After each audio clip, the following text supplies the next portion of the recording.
Which Cricut should you get in 2025? Hi, and welcome back to my craft room. My name is Kelsey. I also call myself Dinosaur Mama.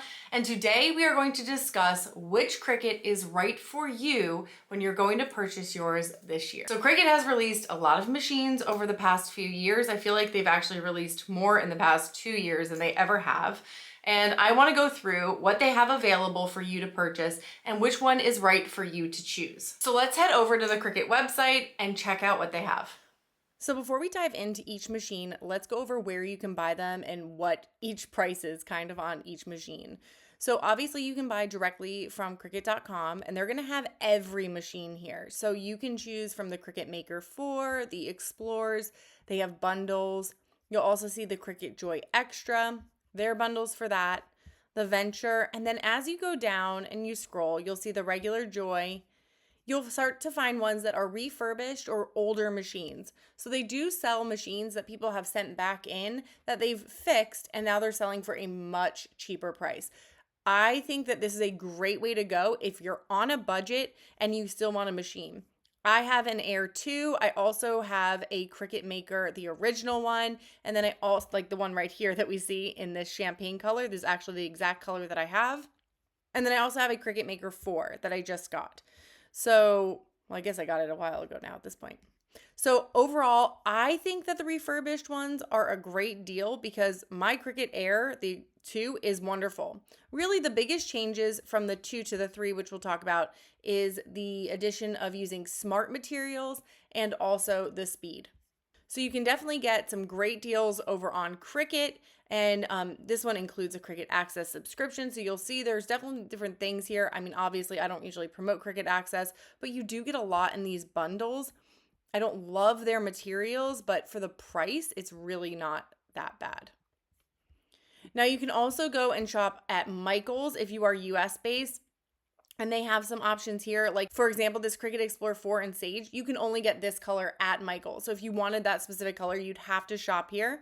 And then as for machines, they have some bundles, but it's definitely more limiting. They do have the Cricut Joy Xtra in lavender. I have been eyeing that. I'm not sure if I want to get it or not. But they have a lot of options here for you to choose from. They have more bundles for you to choose from. I did get like the basic bundle here, the seashell one. The stuff that comes in it isn't a lot. Like it seems like it's a lot there, but there's not.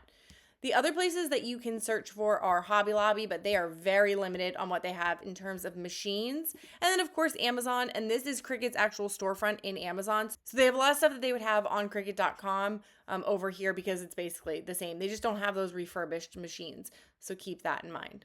So let's start with what I think I would personally get if I were starting over today. I would choose what I have right here behind me, my Cricut Explore 2. So that is 2 machines behind what they currently have available. But right now on their website, it is $179. And of course, this is subject to change, but it is a certified refurbished, and I am all about a refurbished machine. I think that they do their due diligence, they go through, they fix the issues, you still get that warranty, and you get a nice machine for a really good price. Now, the biggest difference between the Explore 2 to the 3 is using those smart materials. Now, the 3 is going to be priced a little bit more, and they do have refurbished available sometimes, and then they also have new ones. But these are going to be a little bit faster, and they use the smart materials. Smart materials are basically just longer rolls of vinyl that don't require a mat. So I don't necessarily think this is totally something that you have to have unless you're doing really massive projects. And there's actually a hack where you can just tape mats together so that you make a super long mat and it reads it as smart vinyl. So if I were going to start today and I didn't want to splurge and get a $500 machine right off the bat, I would definitely just go with a refurbished Explore Air 2. It's a great machine. Now, what are the limits between an Explore and a Maker? Because they also have refurbished Makers online as well. So I have a Maker. This is the original here, not the 3. So this is going to be the first Maker that they had, not the one that uses cartridges. But this one has just a little bit more that it can do than the Explore. So if you went and you got a maker, you'd be able to use things like those specialty tools like debossing. You could use the perforation tool. You can use the rotary blade, the knife blade. So you have more options there in terms of tools you can use. And come back next week because I'm going to go through what all those blades do. So if you know right off the bat that you want to be doing engraving and you want to be making perforation projects and you want to have the ability to deboss, those are kind of things that you want to think about because you're going to have this machine. So you do have to upgrade in that case. Now, I do have to say, if you're going to be cutting things like wood, it does take a long time with that knife blade. You do have to be very patient. For those kind of projects, I always suggest just getting a small laser to cut through, which I know is a much bigger expense, but time-wise, it's going to take you a long time to cut through that basswood. Now, I also have a Maker 4, and we'll get into that in a little bit. But again, the only difference between the original Maker to the 3 is going to be the speed, and again, those smart materials. That was the big introduction that they had from the original to the 3 series, and that's in both the Explorer and in the Maker. Now, before I get into the 4 series, which is their newest one, let's talk about their other machines that they have available. So we still have the original Joy available. This machine is their most compact machine. This is a great beginner machine. And if they have one of these refurbished available, it's only like $79. So if you can put on notify me and let yourself know if you really have been wanting a machine but are super worried about money and spending, and if this is something you want to do, I would say wait and get notified and get one of these. The only downfall here is you cannot do print and cut projects. Again, you're going to be limited on those blades that we'll go over next week. So you can really do smaller projects with vinyl, with paper. You can make those inset cards, but it's going to be obviously much smaller in scale, and you're going to have just limited when it comes to doing things like printed projects. So stickers, you can't be making that on these. So if this is more for people who want to make small decals, maybe some iron-ons for their shirts, it's a great machine and it really will get you hooked on wanting to get into a bigger machine.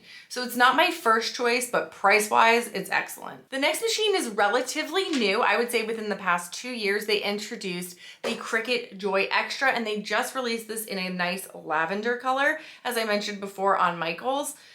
I really want to get one of these. Honestly, I don't have the need right now.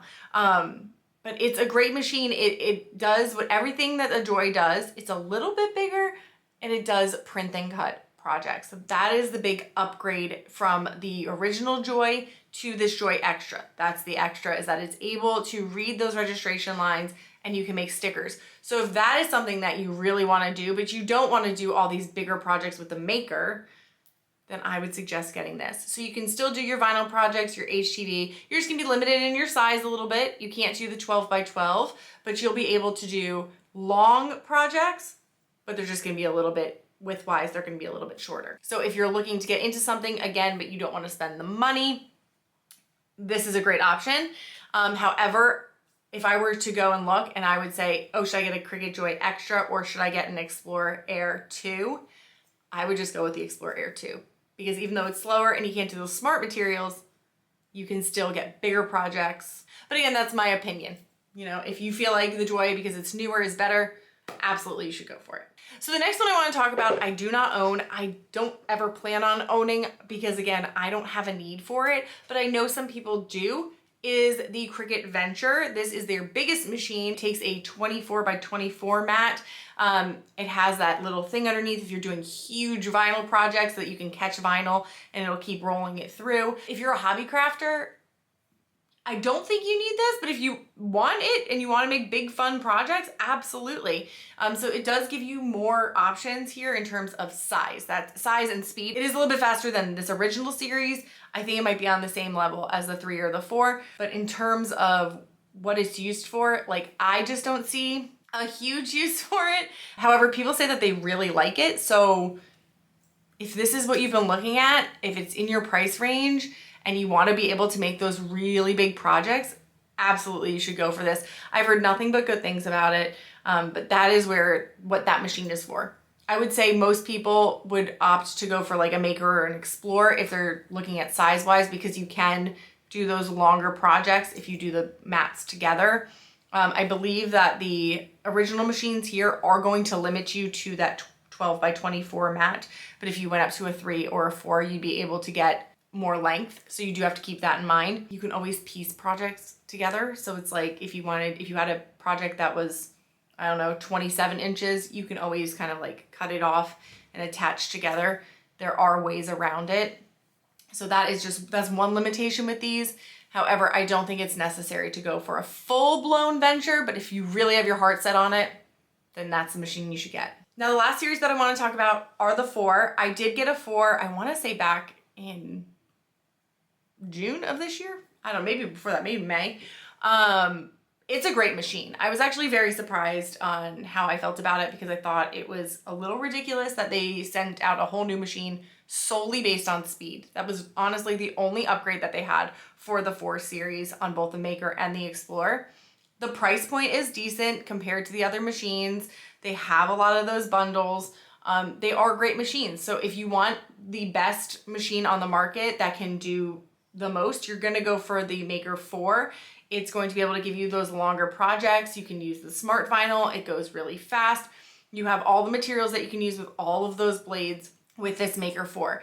Now, Cricut does give a limited warranty. It's a 1-year warranty. And then after that 1 year, I believe if you call and you say your machine is broken, they usually give you 20% off on your next machine, and then they deactivate your current machine. So just keep that in mind. If you call and you say you want a replacement, they will deactivate your machine, I believe, immediately as they send out the new one. So that is something that you have to think about. Now, again, the difference between the Maker and the Explorer for even the 4 series is the same. It's those blades that you can't use. The Explorer just does a few of the blades, like the fine point blade. It'll do your foiling tool. All the machines can take the foiling tool. You can do your scoring stylus. You can do your Cricut pens. So a lot of that is standard across all machines, like the foiling tool, the scoring stylus, not the scoring wheel, and also your Cricut pens are they go across all of the machines. The Cricut Joy has thicker pens, I believe. But overall, you can do a lot with the Explorer. I really feel like the Maker is more for if you want to do that engraving and if you want to do the cutting.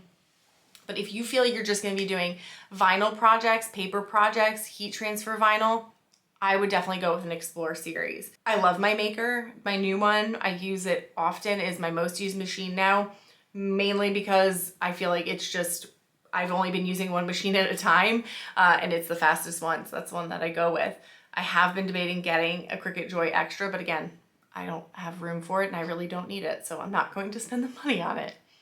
But I want to know what questions you have about these machines, things that I might have missed, things that I might not have covered that you've been wondering.